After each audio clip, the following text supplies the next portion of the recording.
ठीक है, कल जहाँ अंत हुआ है वहीं से आप लोग का स्टार्ट करते हैं। ठीक है ना। देशांतरीय आप लोग का विस्तार बताए थे। ये आप लोग का पता है कि भारत किस गोलार्ध में स्थित है? उत्तरी गोलार्ध में स्थित है, ये सब पता है नो। कर्क रेखा भी कितने राशियों होकर गुजरती है? 8 राशियों होकर गुजरती है। 82.5 डिग्री पूर्वी देशांतर रेखा भी 5 राशियों होकर गुजरती है। 82.5 डिग्री पूर्वी देशांतर रेखा भी कितने राशियों होकर गुजरती है? 5 राशियों होकर गुजरती है। ठीक है, इसके बाद 82.5 डिग्री पूर्वी देशांतर रेखा और ये कर्क रेखा जौन है ये किस राज्य में एक दूसरे को प्रतिच्छेद करती है? छत्तीसगढ़ में। किस राज्य में प्रतिच्छेद करती है? छत्तीसगढ़ में। कर्क रेखा और ये 82.5 डिग्री पूर्वी देशांतर रेखा, ये दोनों रेखा भारत के किन दो राज्यों से होकर गुजरती है? मध्य प्रदेश और छत्तीसगढ़। मध्य प्रदेश और छत्तीसगढ़। ठीक है, मध्य प्रदेश और छत्तीसगढ़। अब इसके बाद देखिए भारत का देखिएगा कुल भारत का हम लोग का जो ये क्षेत्रफल जो है, भारत का कुल हम लोग का क्षेत्रफल जो है ये 32 से 87,263 वर्ग किलोमीटर है, मतलब किलोमीटर स्क्वायर है। भारत का कुल क्षेत्रफल 32 से 87,263 वर्ग किलोमीटर है। 32 87,263 वर्ग किलोमीटर है। ये भारत का हम लोग का कुल क्षेत्रफल है। भारत का कुल क्षेत्रफल जो नहीं है ये 32 87,263 वर्ग किलोमीटर है।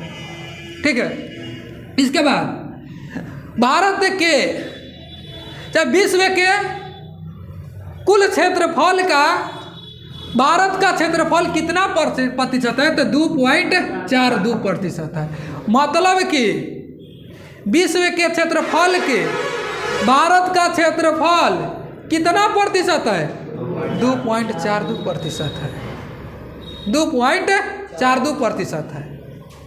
2.42% है। ठीक है, तो ये भारत का क्षेत्रफल। इसके बाद भारत का देखिएगा जनसंख्या। भारत के जनसंख्या 2011 के जनगणना के अनुसार 2011 के जनगणना के अनुसार ये भारत का जनसंख्या था जो ये 121 करोड़। कितना? 121 करोड़। अब तो बढ़ के हो गई बाटे, मगर अभी जो जनगणना हुई बा ओकरे अनुसार बताओ तने। अभी तक जनगणना नहीं किया भाई। ठीक बा, जनगणना मतलब 2011 के जनगणना के अनुसार भारत के जनसंख्या कितना करोड़? 121 करोड़। 121 करोड़। अब जनगणना जो नहीं है नो, जनगणना ये संघ सूची का विषय है। किस सूची का विषय है? संघ सूची का विषय है। जनगणना जो हम लोग का है ये संघ सूची का विषय है। ठीक है नो, जैसे 3 गो सूची होता है, संघ सूची, राज्य सूची और समवर्ती सूची। संघ सूची पर जो नहीं है कानून बनाता है केंद्र सरकार बनाता है, राज्य सूची पर कानून राज्य सरकार बनाता है, और समवर्ती सूची पर कानून जो नहीं है बनाता है दोनों। ठीक है ना, मतलब दोनों, केंद्र और राज्य दोनों। तो जनगणना जो नहीं हम लोग का संघ सूची के अंतर्गत आता है। जनगणना संघ सूची के अंतर्गत आता है। ठीक है, तो ये 2011 के जनगणना के अनुसार भारत के जनसंख्या कितना करोड़ था? 121 करोड़ था। अब देखिए जनगणना जो हुआ था, भारत में जनगणना का प्रारंभ कब हुआ था? भारत में जनगणना का प्रारंभ कब हुआ था? तो 1872। भारत में जनगणना का प्रारंभ कब हुआ था? तो 1872 ईस्वी से। 1872 ईस्वी से। मगर भारत में नियमित जनगणना का जो ये शुरुआत हुआ था 1881, जो ना कि अब 10 वर्ष पर चला हुआ था। 81, 91, 2001 ये सब होता है कि ना? होता नहीं होता ना? तो वैसा ही भारत में जनगणना का शुरुआत कब हुआ था? 1872। भारत में नियमित जनगणना की शुरुआत 1881। और जनगणना कितने वर्ष पर होता है? 10 वर्ष पर। कितने वर्ष पर होता है? 10 वर्ष पर। जनगणना किस सूची का विषय है? संघ सूची के। 2011 की जनगणना के अनुसार भारत की जनसंख्या 121 करोड़। कितना था? 121 करोड़। इसके बाद विश्व के कुल जनसंख्या के भारत के जनसंख्या कितना प्रतिशत है? तो 17.5% है। मतलब कि विश्व के कुल जनसंख्या के भारत के जनसंख्या कितना प्रतिशत है? तो 17.5। जैसे विश्व के कुल क्षेत्रफल के भारत के क्षेत्रफल 2.42% है। ठीक बानो? जैसे भारत के कुल क्षेत्रफल 32 से 263, वैसे ही भारत के कुल जनसंख्या 2011 जनगणना अनुसार 121 करोड़। 121 करोड़। ठीक है ना?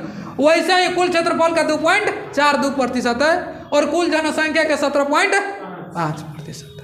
17.5% है। ठीक है ना? 17.5% है। ये हो गया। इसके बाद बाबू देखिएगा, ये भारत जो नहीं है हम लोग का ये देश है। भारत देश के उत्तर से दक्षिण की लंबाई, उत्तर से दक्षिण की लंबाई और पूरब से पश्चिम की लंबाई।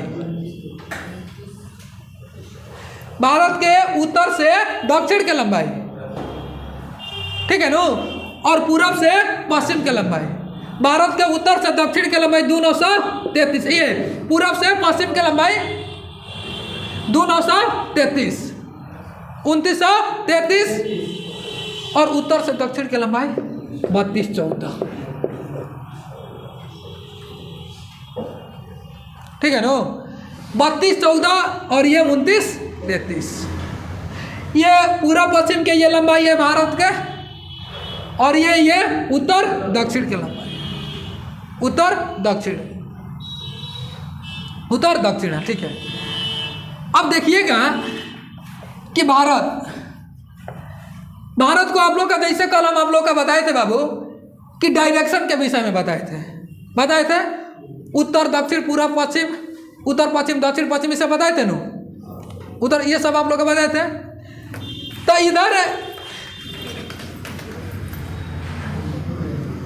अंडमान निकोबार और ये लक्षद्वीप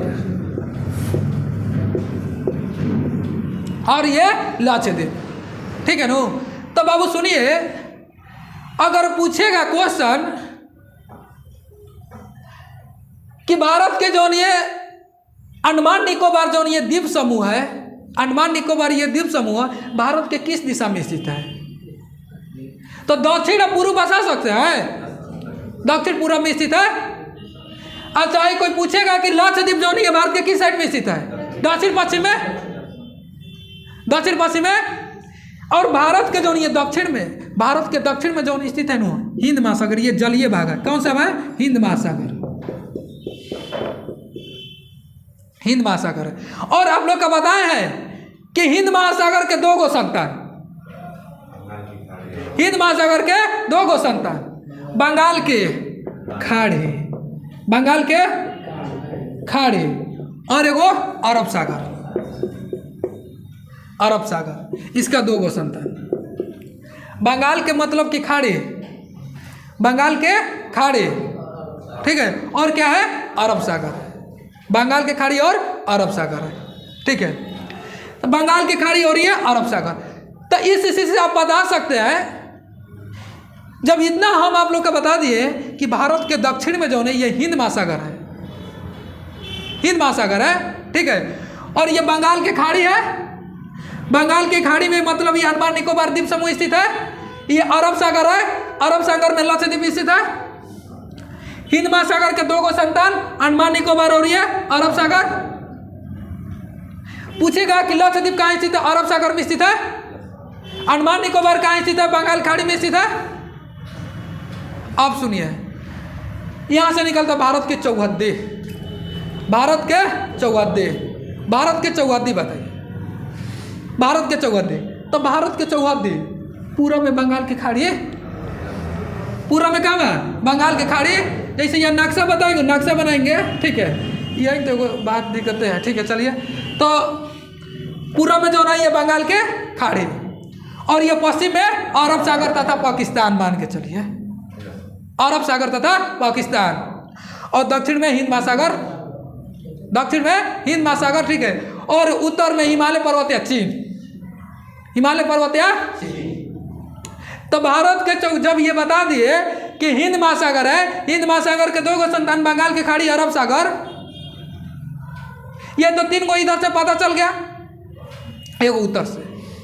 तो भारत के चौहद्दी दक्षिण में हिंद महासागर है, पूर्व में बंगाल की खाड़ी है, पश्चिम में अरब सागर है, उत्तर में हिमालय पर्वत है, भारत के चौहद्दी, ठीक है ना, भारत के चौहद्दी।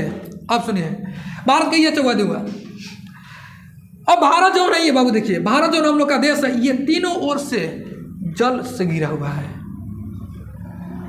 तीनों ओर से जल से घिरा हुआ है।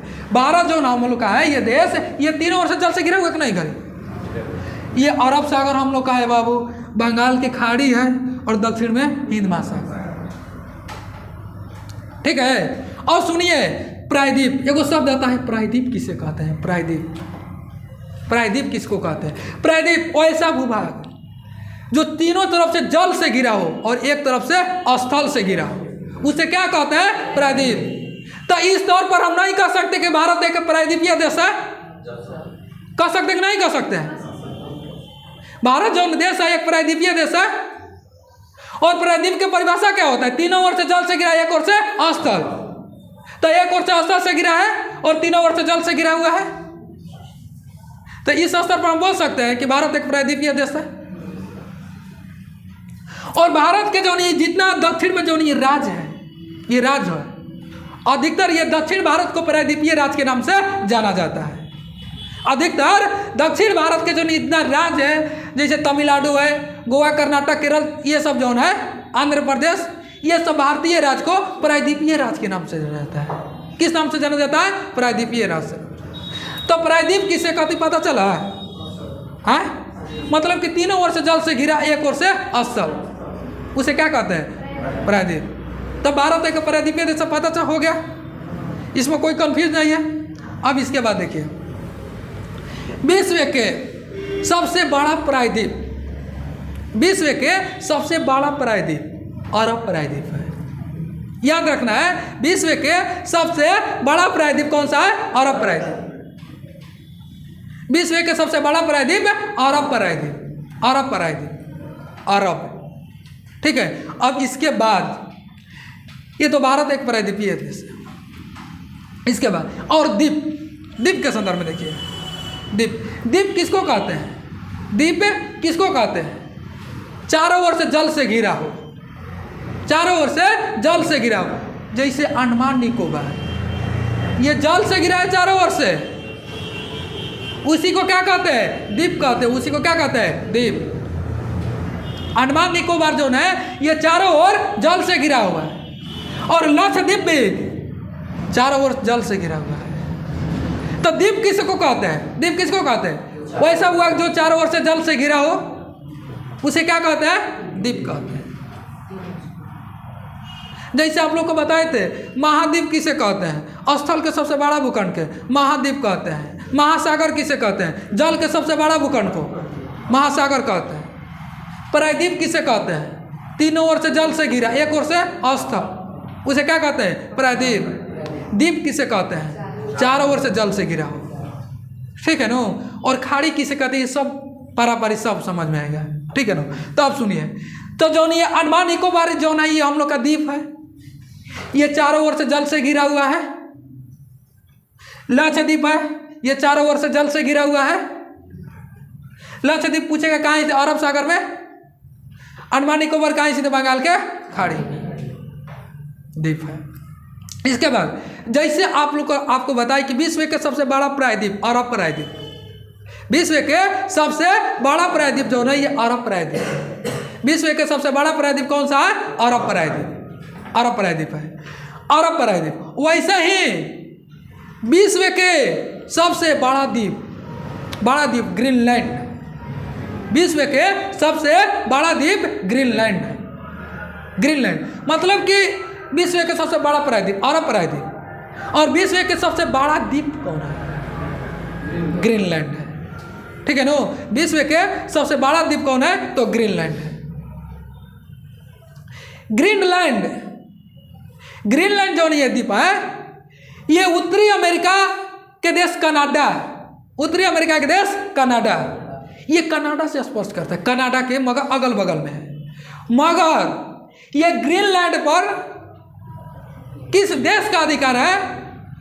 तो ग्रीनलैंड पर डेनमार्क का अधिकार है। किसका अधिकार है? डेनमार्क। ग्रीनलैंड पर किस देश का अधिकार है? डेनमार्क।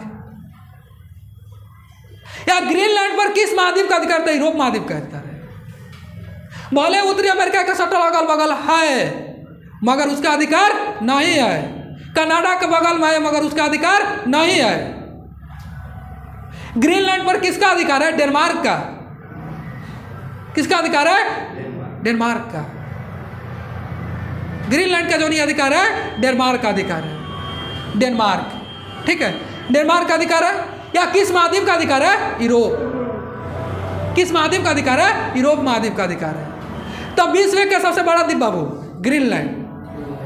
विश्व का सबसे बड़ा प्रायद्वीप अरब प्रायद्वीप, अरब प्रायद्वीप, अरब प्रायद्वीप, ठीक है।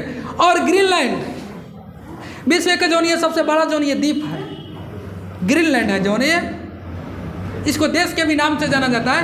और ग्रीनलैंड का जो नहीं राजधानी है, ग्रीनलैंड की राजधानी जो नहीं नुक, नुक। ग्रीनलैंड के जो नहीं राजधानी है नुक है। ग्रीनलैंड के जो नहीं राजधानी है नुक है, नुक है, ठीक है। ग्रीनलैंड की राजधानी कहाँ है? नुक है। ये हो गया, ठीक है। इसके बाद द्वीप हो गया। इसके बाद देखिए अभी आप लोग का पीछे बताए हुए हैं कि 7 सिस्टर, अभी बताइए 7 सिस्टर। 7 सिस्टर के अंतर्गत कितना राज्य आता है? 7 गो। 7 सिस्टर के अंतर्गत कितना राज्य आता है? तो 7 गो राज्य आता है। और 7 सिस्टर क्यों कहा जाता है ये पता है ना? 7 सिस्टर क्यों कहा जाता है?